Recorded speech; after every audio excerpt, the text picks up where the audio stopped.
The Gloom Record, Episode 2, The Drywall Architect. I didn't look back. I didn't dare. When the clock struck 2:15 a.m. and the pressure behind my neck finally dissipated, I did the only thing a digital native knows how to do. I kept digging. If Elias left me this curse, he must have left me the map to navigate it.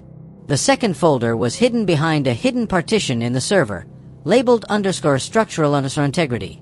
Unlike the thousands of photos in the first folder, this one contained only 3 files. The first was a CAD blueprint of my own apartment building. I've lived here for 5 years. I thought I knew every inch of these 4 rooms. But as I scrolled through the architectural layers Elias had modified, I realized my home was a lie. Elias had highlighted the void spaces, the gaps between the studs, the hollow areas beneath the floorboards, and the dead air behind the bathroom vanity. In a standard building, these gaps are barely 4 inches wide.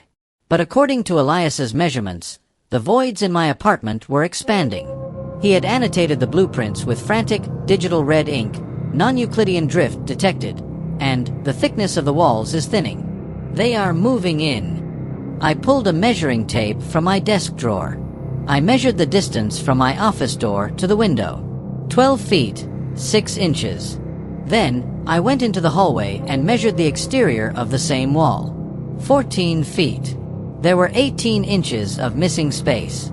1.5 feet of thickness that shouldn't be there.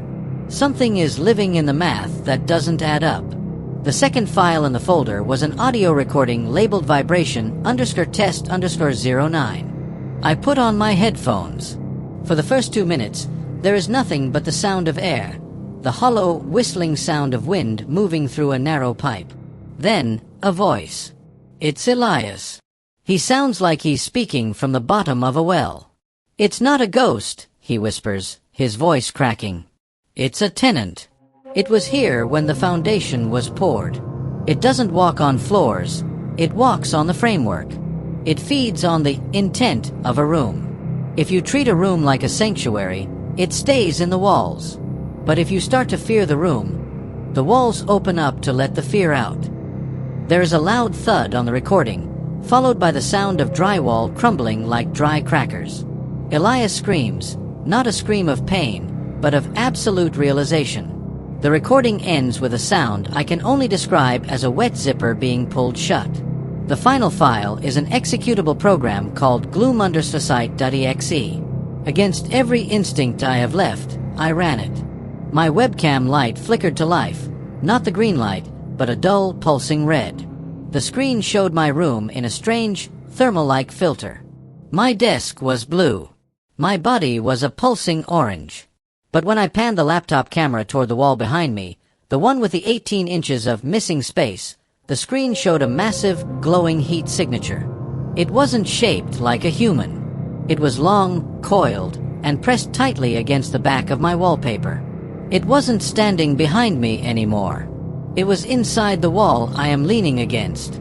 And as I watch the screen, I can see the heat signature moving its head to follow the movement of my mouse. Elias wasn't a paranoid man.